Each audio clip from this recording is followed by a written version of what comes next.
Tak, přátelé, opět vás všechny srdečně zdravím, doufám, že se vám daří dobře a že máte chvíličku čas, abyste si vyslechli toto moje povídání. Mně se to zdá velice důležité, aby vám to předal, tyto informace. A dneska si budeme povídat trošičku o zrcadlu.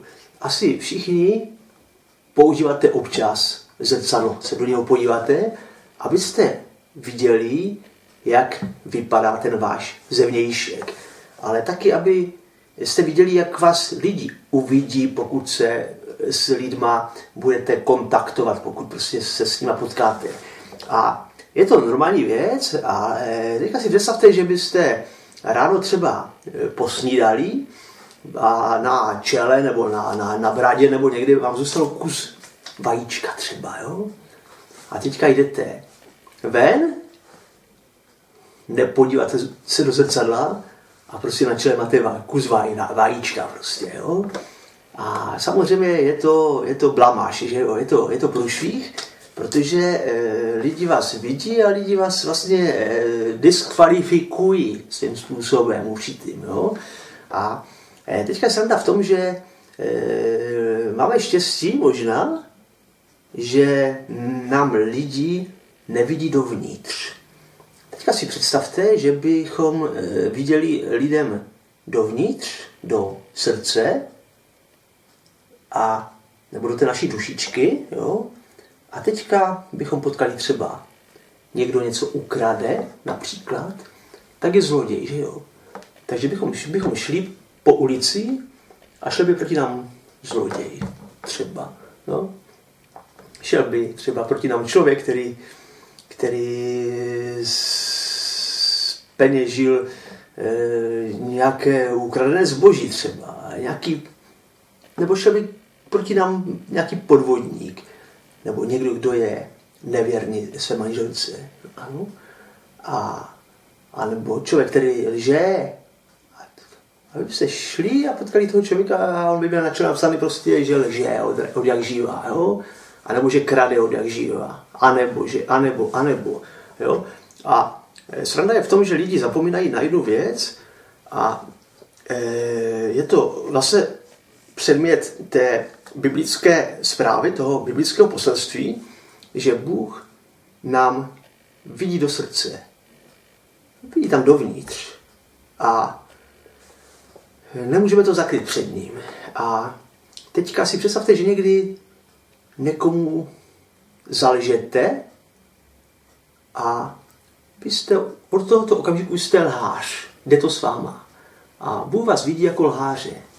A Bible mluví o tom, že největší neštěstí lidí je, když jednou zemřou jako hříšníci, jako lháři, jako zloději, jako podvodníci, jako ti, kteří upřeli například mzdu svým zaměstnancům, jako zloději, jako pomlouvači a podobně. A že to je veliké neštěstí. A Bible nám říká, že to je průser jako náš. Že Bůh se na nás kouká jinak, než my se koukáme na lidi. Se koukáme na lidi a řekneme si, pěkná holka, pěkný chlap třeba, jo? Má hezký účes, má pěknou tvář, má hezké nohy, já nevím. Ale Pán Bůh vidí dovnitř. A vidí zloděje, podvodníky, já nevím, co ještě všechno. A o tom je Bible. A Bible nám taky říká, že abychom si to dali do pořádku, abychom ty věci, abychom to zrušili, tady toto, co máme napsané, jak jsem si tady tento vajíčko stáhnul na kuby z toho čela, jsem si ho umyl, jo, tak Bible nám říká, že Bůh lidi má rád a chce, aby nám ty špatnosti byly smyty, odpuštěny.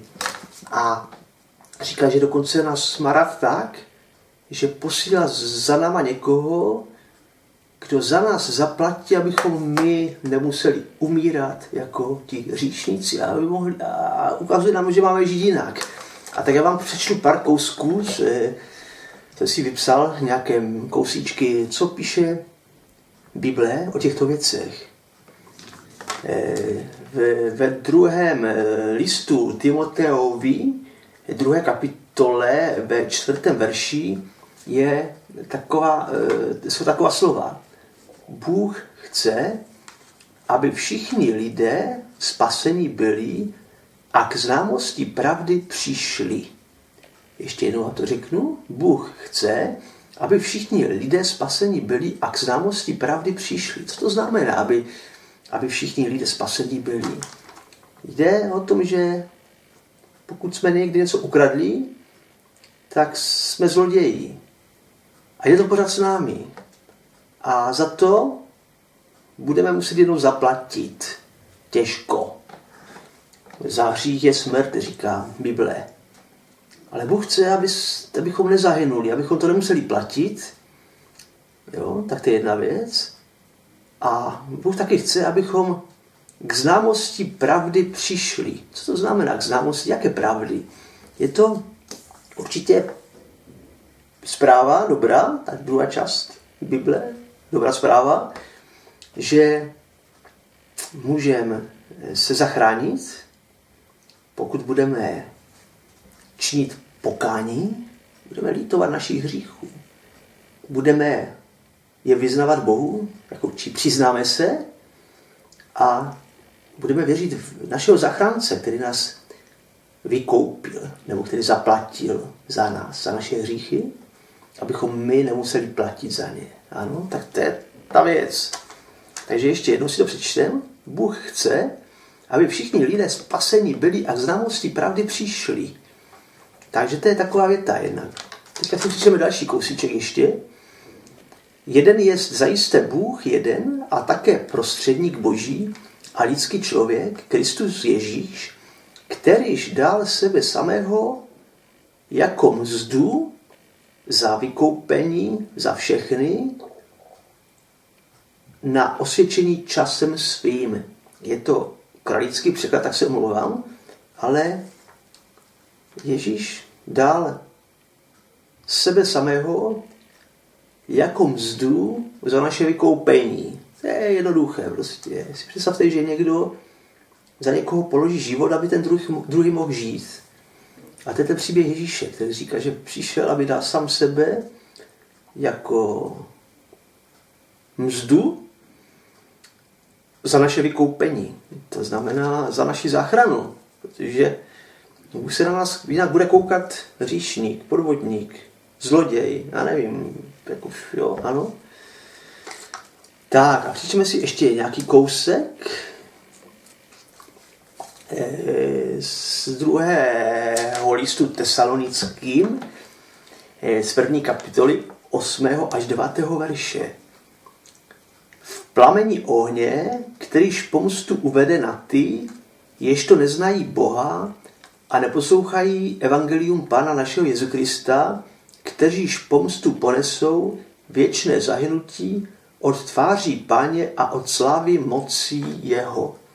Ještě jednou, v plameni ohně, tady straší nás Bible, Pavel, evangelista, který se setkal s Ježíšem a Ježíš mu prostě sděloval určité věci a kladl mu na srdce, ať nám to předá, ať to zapíše, abychom my to věděli, abychom my ty věci znali.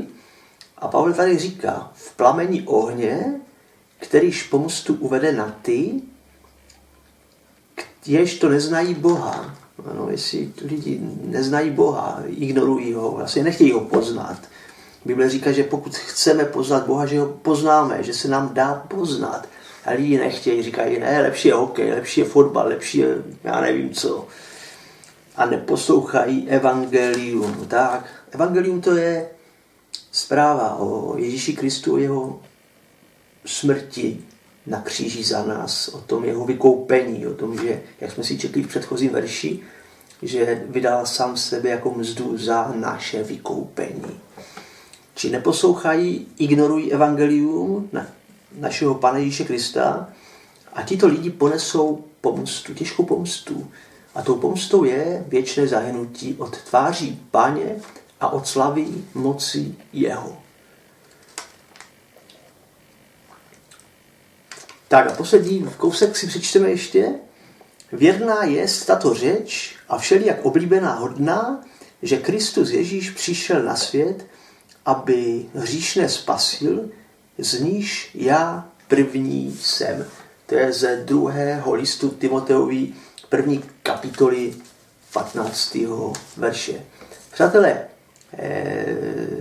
nechci tady vypadat, že tady něco vám chci říct, co jsem vymyslel, ale spíš vám se pokouším zpřístupnit určité údaje, které jsou uvedeny v Biblii, a jelikož si myslím, že to je otázka života a smrti a že to je důležité, abychom ty věci věděli, tak proto se snažím takhle ty věci nějak vám přeposílávat. Zahrajeme si písničku, ale není třeba ale, našli jsme zpěvník. Takže si zahrajeme nakonec jednu písničku.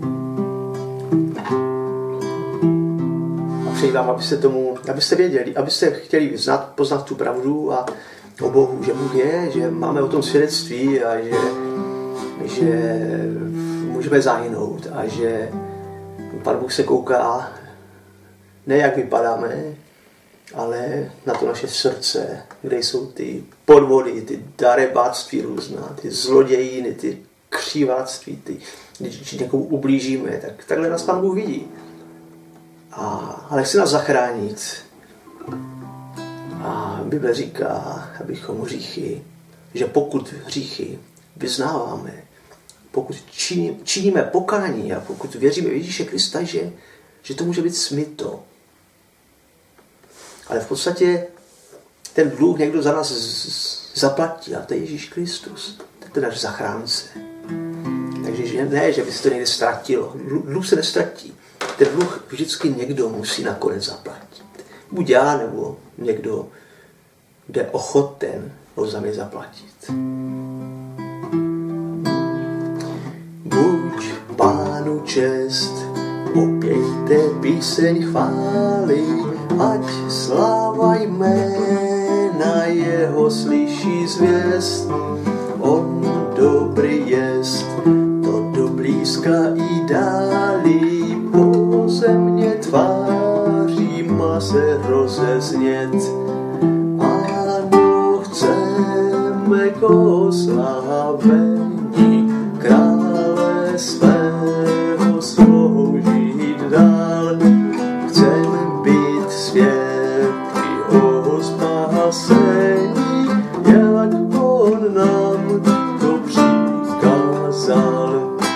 Buď Pánu čest, se svatou uctivostí své city vložte v žalmy vroucí chvál.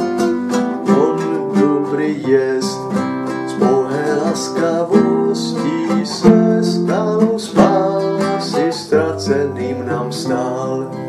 Ano, chceme k oslavení krále svého sloužit dál. Chceme být svědky o spásení, jak on nám to přikázal. Buď Pánu čest, to nejkrásnější úkol, o jeho lásky činek vyprávět. On dobrý jest, to rozhlašujte v úkol, ať k němu obratí se celý svět. Ano, chceme k oslavení krále svého sloužit dál. Chceme být svědky o spásení, jak on nám to přikázal. Přátelé, mějte se moc pěkně. Přeji vám, abyste znali pravdu a abyste prostě si udělali pořádek se sebou, s tím srdcem, co tam je v tom, a jinak Tak se mějte pěkně.